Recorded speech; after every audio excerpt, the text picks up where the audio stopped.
Google sheet লার্নিংয়ের আজ হচ্ছে আমাদের 26তম দিন। 26তম দিনে আমরা যে সবজিটা নিয়ে কথা বলবো সেটা হচ্ছে বেগুন। তো বেগুন আপনি হাইব্রিডটাও লাগাতে পারেন অথবা দেশি যে বেগুনগুলো পাওয়া যায় সেটাও লাগাতে পারেন। লাগানোর সময় আপনি যে কোনো একটা বীজ ভাণ্ডারে যেয়ে সেখান থেকে যদি আপনি বলেন যে আপনার হাইব্রিডটা দরকার, আপনাকে তারা হাইব্রিডটা দিয়ে দিবে। তো দেওয়ার পর আপনি যেটা করবেন সেটা হচ্ছে অন্তত 10টার মতো বীজ আপনি রেডি করবেন সেখান থেকে চারা বানানোর জন্য। আমি সাধারণত চারা বানাতে বলি, নিজেই বলি, বাজার থেকে না কিনতে বলি। তার কারণ হচ্ছে অনেক সময় দেখা যায় যে চারাটা আপনি যেটা চাইছিলেন সেটা ঠিকঠাক মতো হয়নি, এই একটা কারণ। আর দ্বিতীয় কারণ হচ্ছে যে আমি চাই যে আপনার একটা গাছের সাথে একটা অ্যাটাচমেন্ট তৈরি হোক। সেটা অন্য জায়গা থেকে আসলো, তারপরে আপনি সেটাকে বড় হওয়াটা দেখতে পেলেন না, এখান থেকে একটা অ্যাটাচমেন্ট কেন জানি একটু হলেও আপনার এখানে স্মৃতি কিছুটা হলেও কম থাকবে বা মেমোরি কিছুটা হলেও আপনি কম পাবেন। যেহেতু আপনি কম পাবেন, সেই অপরচুনিটিটা কেন আপনি মিস করতে যাবেন? আপনি একেবারে ছোটোর থেকে নেন। আর যদি চারা আপনাতে এইখানে আপনি যখন 10 থেকে 15টা বীজ যখন আপনার এইখানে বীজতলাতে দেবেন, যে আমাদের বীজতলাও যেটা, সেটাতেই আমাদের আবার হচ্ছে যে ফাইনাল প্রোডাকশনের যে জায়গা, বা সেখান থেকে আমরা তুলে নিয়ে এসে আমাদের যে যখন দরকার হচ্ছে তখন আমরা খাচ্ছি। আমাদের আলাদা কোনো বীজতলা নাই।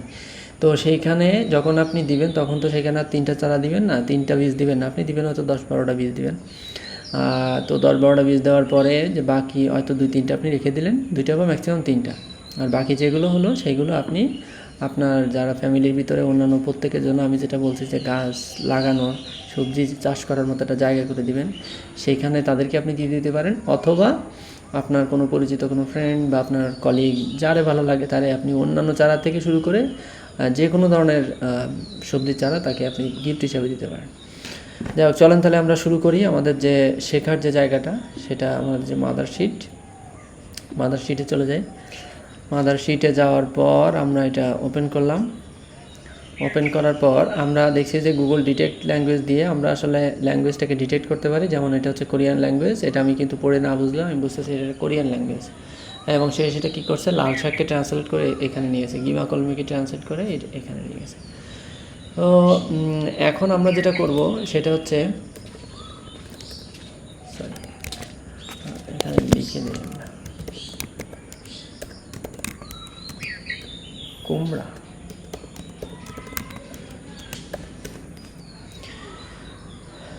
তো এখানে আমি কয়েকটা ভাষায় আমি একটা ট্রান্সলেট করতে চাচ্ছি। ট্রান্সলেট করার সময় আমি যেটা করব সেটা হচ্ছে, আমার কাছে একটা ড্রপডাউন মেনু থাকবে। সেই ড্রপডাউন মেনুতে যখন আমি যেটা সিলেক্ট করব তখন আমার সেটা হবে, ঠিক আছে? তো তার জন্য আমি একটা কাজ আমি করতে পারি, সেটা হচ্ছে এটা হলো বাংলা, তারপরে ইংলিশ, স্প্যানিশ, তারপর কোরিয়ান, তারপর হিন্দি HI, তারপরে কেও, স্প্যানিশ ইয়েস, ইংলিশের ইয়েন, বাংলায় বিএন। এগুলা আসলে যার যেটা দরকার আপনি একটু গুগল শিটে খোঁজাখুঁজি করলে পাওয়ার কথা। আমরা অবশ্য গতদিন পাইছিলাম না, তবে খুঁজলে পাওয়া যাবে, এমন না যে পাওয়া যাবে না। তো আমি মনে করেন এখানে একটা ড্রপডাউন মেনু রেডি করতে চাচ্ছি। সেই ড্রপডাউন মেনুর থেকে আমি যেটাই সিলেক্ট করব সেটাই আমার এইখানে আমার সেটা ট্রান্সলেট হয়ে যাবে, যেখানে যা আছে সব ট্রান্সলেট হয়ে যাবে এখানে। তো সেটা করার জন্য আমি কি করতে পারি, আমি এখান থেকে একটা ডাটা নেব, ডাটার থেকে ডাটা ভ্যালিডেশন, এবং এখানে আমি একটা রুল অ্যাপ্লাই করব। ড্রপডাউন মেনু আমি এটা দেবো ক্রাইটেরিয়া ফ্রম রেঞ্জ, এখান থেকে আসি, আমি এখানে বলে দিলাম, দিয়ে ডান। আমার এখানে এখন বাংলা আছে, প্রত্যেকটা আছে আর কি। আমার এখানে বাংলা, ইংলিশ সবই আমার এখানে আছে, স্প্যানিশ যতগুলো দরকার ছিল আমার প্রত্যেকটা এখানে আছে। কিন্তু এটা চেঞ্জ করার পরে তোমার ওইখানে তো চেঞ্জ হচ্ছে না, চেঞ্জ তো হওয়ারও কথা না, কারণ আমরা এখানে তো কোনো ধরনের কোনো কাজ করি নাই। তো আমরা এইখান থেকে আমরা গুগল ট্রান্সলেটে আমরা দেখছি, গুগল ট্রান্সলেটে আমাদের কয়েকটা জায়গাতে এখন পরিবর্তন করতে হবে। সেটা কি, সেটা আমরা প্রথমে এখানে লিখব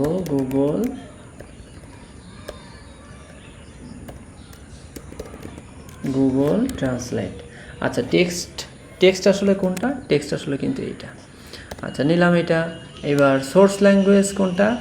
সোর্স ল্যাঙ্গুয়েজ হচ্ছে আমার সবসময় বিএন, মানে বাংলাতে আছে। আমরা কখনো কখনো কোনো ওয়েবসাইটে গেলে দেখি না যে মানে ঢোকার সাথে সাথে আপনাকে একটা ল্যাঙ্গুয়েজ দেখাচ্ছে, সেটা হয়তো ইংলিশে। পরবর্তীতে আপনি যদি চান এটাতে কিন্তু অন্য কোনো একটা ল্যাঙ্গুয়েজ আপনি নিয়ে যেতে পারেন, অপশন হিসেবে থাকে। এইটাও কিছুটা সেরকম, যে আমাদের ডিফল্ট হিসেবে কেউ যদি আসে, সে এই যে ল্যাঙ্গুয়েজটা আছে সে এই ল্যাঙ্গুয়েজে দেখবে বা লাল শাকের মতো করে দেখবে। আর পরবর্তীতে আমরা এই জিনিসটাকে আমরা আমাদের ইচ্ছা মতো করে চেঞ্জ করে নিয়ে যাবো। যদি কারো দরকার হয় সে ইংলিশে নিয়ে যেতে পারে, বাংলা নিয়ে যেতে, তার যা ভালো লাগে আর কি। তো এইবার আমরা আমাদের কাছে বলতেছে টার্গেট ল্যাঙ্গুয়েজ, মানে কোন ল্যাঙ্গুয়েজে এটা পরিবর্তন হবে। এখন যখনই বলবে টার্গেট ল্যাঙ্গুয়েজ, তখনই তো আমরা এই জায়গা থেকে ডাটাটা নিব, তাই না? তো আমরা এই জায়গাটা একটা ফাংশন রেডি মানে এখানে ব্যবহার করবো, সেটার নাম হচ্ছে VLOOKUP। এই আসলে কি করে, কোনো একটা জায়গা থেকে কোনো একটা টেবিলে থেকে কোনো একটা ডাটা সে খুঁজে বের করার পরে যদি সে পায়, তাহলে ওই টেবিলের ভিতরে কোন কলাম বা কোন জায়গার ডাটাটা তুমি চাচ্ছ সেটা শুধু বলে দিলেই, মানে সেটা যদি আমি বলে দেই, তাহলে সাথে সাথে আমাকে সেই ডাটাটা দেখাবে। তো আমি খুঁজতেছি কোনটা, আমি ইংলিশ খুঁজতেছি, ঠিক আছে? এইখানে যেটা থাকবে আমি সেটা খুঁজবো, এটা হচ্ছে ইংলিশ। এবার খোঁজার পর আমি এটা কিসের ভিতরে খুঁজবো আমি বলে দিচ্ছি, তুমি এর ভিতরে খুঁজবা, এই যে এর ভিতরে খুঁজো, কমা দিলাম আমি। দেওয়ার পর যদি খুঁজে পাও তাহলে তুমি কি করবা, যে যদি এটা ইংলিশ খুঁজে পাও তাহলে আমার কোনটা এখানে লাগবে, সে তো আর এখানে ইংলিশ বোঝে না। ইংলিশ যদি আমি লিখে দিই সেটা তো বুঝবে না, সে বুঝবে কি EN। তো সেটার জন্য এটা কলাম কত 1 2, এটা হচ্ছে 2 নম্বর কলাম। এবার শর্টেড হচ্ছে 0, আমি এন্টার দিয়ে দিলাম। এন্টার দিয়ে দেওয়ার পরে দেখেন এখানে আমাকে দেখাচ্ছে রেডিশ। ইংলিশটা পরিবর্তন করে আমি যদি এখানে দেই স্প্যানিশ, দেখেন সব পরিবর্তন হচ্ছে, ঠিক আছে? যদি দেই কোরিয়ান, কোরিয়ানে পরিবর্তন হয়েছে। যদি দেই হিন্দি, হিন্দিতে চলে গেছে। তো এবার আমি এটাকে কি করলাম, আমি এটাকে এই নিচ পর্যন্ত টেনে দিলাম। বলেন কাজ করবে কিনা? কাজ করবে না। এখানে কেন কাজ করবে না? আমরা তো কোনো কিছুই ভুল করি নাই। তাহলে কী হয়েছে? আসলে ভুল একটা হয়েছে, সেটা হচ্ছে আমরা এই যে এইখানে যেটা বলে দিছি, এইখানে দেখেন AM 16 থেকে AN 20 পর্যন্ত। গুড। এবার এইখানে যখন আমি আসতেছি, সেখানে এটা কি আর আছে AM 34 থেকে, আমি যদি এখানে একটা ডাবল ক্লিক করি, তখন আমি দেখব যে এটা AM 34 থেকে 38 চলে গেছে। কিন্তু এখানে তো আমার কোনো ডাটা নেই। এখানে আমার কি কোনো ডাটা আছে? নেই। তাহলে আমরা কি করছি, এটা হচ্ছে সব কিছু আমরা রিলেটিভ করে দিয়েছি। এইটার থেকে বেরোয় আসার জন্য আমাদের কী করতে হবে, সব কিছুকে আমাদের অ্যাবসোলেট করে দিতে হবে। সেই অ্যাবসোলেটটা করার জন্য আমরা কি করব, আমরা জানি অ্যাবসোলেট কীভাবে করতে হয়। অ্যাবসোলেট করার জন্য জাস্ট এবার আমাদের এখানে কোনটা এইখানে যে ভ্যালুটা থাকবে এটাও হবে অ্যাবসোলেট। সেই অ্যাবসোলেট করে দিলাম এটাকে আমরা। তারপর এইখানে যে ডাটাটা থাকবে সেটাও করে দিলাম অ্যাবসোলেট। আর বাকি কোনো কিছু তো আমাদেরকে অ্যাবসোলেট করার দরকার নেই, কারণ বাকি সব কিছুই হচ্ছে ডাইনামিক। এবার আমরা যদি এন্টার দেই, এবং এন্টার দেওয়ার পর আমরা যদি এবার এতটুকু যদি আমরা টানি, আমরা দেখব যে আমাদের কিন্তু ঠিকই ওইটা আসা শুরু হয়ে গেছে, ঠিক আছে? এবং ডিটেক্ট ল্যাঙ্গুয়েজ সেটাও কিন্তু আমাদেরকে দেখাচ্ছে যে এটা ডিটেক্ট ল্যাঙ্গুয়েজ, এটা হচ্ছে হিন্দি চলে গেছে। আমরা সব কিছু চেঞ্জ করে ফেললাম। এখানেও আমরা যে টেবিলটা যে গ্রাফটা রেডি করছিলাম সেটাও কিন্তু আমাদের অটোমেটিক চেঞ্জ হচ্ছে, আমাদের কিন্তু কোনো কিছু আর করা লাগতেছে না। এবার আমি যদি এখান থেকে দিই স্প্যানিশ, দেখেন চেঞ্জ হবে, এখানেও চেঞ্জ হবে, এখানেও চেঞ্জ হবে, যেখানে যা আছে আর কি, যত ধরনের জায়গায় আমরা এটাকে রিলেটেড, প্রত্যেকটা জায়গাতে ওর মতো করে অটোমেটিক চেঞ্জ হয়ে গেল। আচ্ছা, এবার আরেকটা জিনিস হচ্ছে যে এটা কি, এটা হচ্ছে 12। আমরা যেটা করছি সেটা হচ্ছে বেগুন হচ্ছে আমাদের 13 নাম্বার। 13 নম্বর আমরা এটাকে দিলাম। দেওয়ার পরে আমরা এটাকে কোন জায়গায় নিয়ে যাব, এইখানে নিয়ে যাওয়ার কথা, তাই না? তো সেটার জন্য আমরা কি করতে পারি, সেটার জন্য আমরা একটু পেছন দিকে যাই, যে আমরা বরাবরের মতো আমরা সেই ডাটা টোটালটুকু সিলেক্ট করলাম। আমার যে শর্টকাট কি আছে, আমি আজও বলবো না, কারণ শর্টকাট কিটা আমি চাই যে আপনি শেখেন। এটা আসলে খুবই জরুরি একটা জিনিস। আমি বেশিরভাগ সময় মানুষকে দেখি যে তাদের যখন পেস্ট করার দরকার হয়, তারা তখন রাইট বাটন ক্লিক করে তারপরে যে পেস্টে যায়, এটা খুবই পেইনফুল একটা জব, ঠিক আছে? তো আমরা জানি যে ডাটা হেডার না দিলে আমাদের এটা তখন একটু গোলায় ফেলবে। আমরা সেই জায়গা থেকে বেরিয়ে আসার জন্য ডাটা হেডার সিলেক্ট করে দিয়েছিলাম। এই যে দেখেন আমাদের এটা এখন কোন ল্যাঙ্গুয়েজে আছে, এটা আসলে কিছু কিছু কিছু জায়গায় আসলে চেঞ্জ হয়ে গেছে এটা, ঠিক আছে। পিটিতে আসলে কোন ল্যাঙ্গুয়েজ, পিটি আমি ঠিক জানি না। ভিআইতে এটা যে কী ল্যাঙ্গুয়েজ আমি জানি না। এটা সম্ভবত ইটালিয়ান।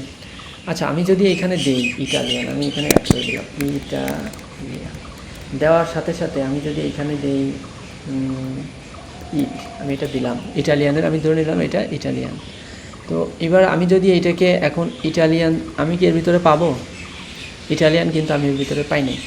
এইবার তাহলে আমাকে প্রথমে কি করতে হবে? প্রথমে হচ্ছে আমাকে ডাটা ভ্যালিডেশনে যেয়ে ডাটা ভ্যালিডেশন এখান থেকে আমার রেঞ্জটাকে চেঞ্জ করতে হবে। সেটা কত? এটা আমার রেঞ্জ আপাতত কি কোন পর্যন্ত আছে, আমাকে এটাকে দিতে হবে 21 পর্যন্ত। দিলাম 21 পর্যন্ত। দেওয়ার পর স্প্যানিশ, এটা হচ্ছে ইটালিয়ান, ঠিক আছে। এইবার ইটালিয়ান দেওয়ার পরে আমি দেখতেছি সব কিছু চেঞ্জ হয়ে গেছে। আসলে কী হলো এখানে? এটার কারণ হচ্ছে আমার যে ভি লুকআপ যেটা, সেই ভি লুকআপ তো আর আমি 21 পর্যন্ত দিয়ে আসি নাই, ঠিক আছে। যেহেতু আমি দিয়ে আসি নাই, এবার ওকে আমি 21 পর্যন্ত দিয়ে আসলাম। এবার আমাকে দেখাচ্ছে যে ভি লুকআপের ভিতরে আমাকে ডাটাটা সে নিতে পারছে। এবার নেওয়ার পর আমার এই যে ইটালিয়ান পর্যন্ত নিচে নেওয়ার পরে যে ল্যাঙ্গুয়েজ ইটালিয়ান, সম্ভবত এটা আমি ঠিক জানি না আসলে কী ল্যাঙ্গুয়েজ এটা আমি এবার জাস্ট নিচ পর্যন্ত নিয়ে আসবো। এবার দেখেন আমাকে মোটামুটি যেখানে যা আছে সবই চেঞ্জ করে ইটালিয়ানে নিয়ে যাবে। একটু সময় দেন, হ্যাঁ চলে গেছে, সব ইটালিয়ানে চলে গেছে এখন, ঠিক আছে। এটা খুবই মজার একটা জিনিস। এবং আসলে কি, আসলে হচ্ছে আপনি যদি আচ্ছা, লাউ এর ইংলিশ কি? লাউ এর ইংলিশ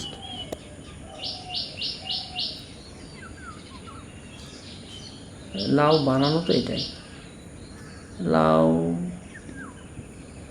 লাউ লাউ লাউ লাউ লাউ বানানো এটাই। তারপরেও কেন আমি জানি না, এটা আসলে লাউই থেকে গেছে, এটাকে পরিবর্তন করে তো ওই ভাষাতে নিয়ে যাওয়ার কথা ছিল। যাই হোক, কেন নিয়ে আমি জানি না। তো আপনার কাজ হবে যেটা এখন, সেটা হচ্ছে এইখানে আমি যত ধরনের ইসের কথা বলছি, ফাংশনগুলোর কথা বলছি, যেগুলো আপনি ব্যবহার করার মতো, সেগুলোকে আপনি আপনার মতো করে বিভিন্ন সময় চেষ্টা করবেন আপনি আপনার পার্সোনাল লাইফে ব্যবহার করার জন্য, ঠিক আছে। এতে দেখবেন যে জিনিসটা হবে সেটা হচ্ছে যে আপনি যে কোনো একটা কাজ অন্য একজন করতে হয়তো সারাদিন নিচ্ছে, সেই একই কাজ আপনি করতেছেন 3 ঘন্টার ভিতরে সেরে ফেলতেছেন। আমরা যে বলি যে বর্তমান যুগে যে বাচ্চা কাচ্চারা আছে, বাচ্চা কাচ্চাগুলো প্রচুর পরিমাণে ফোনে সময় দেয়, এদের লাইফে কিছু হবে না, হবে না, বা এরা কিছু করতে পারবে না। আসলে কিন্তু ব্যাপারটা টোটালি একটা, আমরা কিন্তু একটা ভুল কনসেপ্টের ভিতরে আছি। এটা হচ্ছে আপনি আপনার যে এজ, আপনার বয়স যদি এখন হয় 40, তাহলে আপনি দেখছেন যে বেশিরভাগ সময় কৃষিকাজের জন্য লাঙল চাষ হতো, হ্যাঁ। কিন্তু এরা আসলে দেখে সেটা হচ্ছে যে পাওয়ার টিলার দিয়ে করা যায়। পাওয়ার টিলার একজনকে 500 টাকা দিলে সে হয়তো টোটাল কাজটা করে দিচ্ছে, যে কাজটা করার জন্য তার সারা একটা দিন চলে যেত, সেই একই কাজটা পাওয়ার টিলার করে দিচ্ছে 2 ঘন্টার ভিতরে। তাহলে সে বাকি যে 6-7 ঘন্টা তার হাতে থেকে গেল, সেটা সে আসলে কী করে?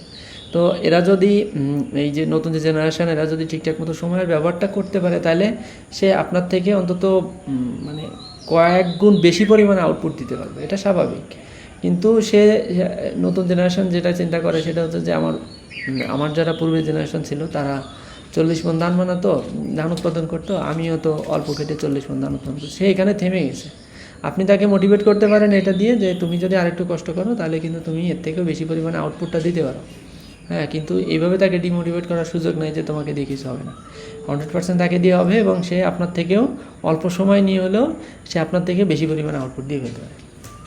যাই হোক, আপনারা আপনাদের মতো করে এটা পার্সোনাল লাইফে কাজে লাগানোর চেষ্টা করেন।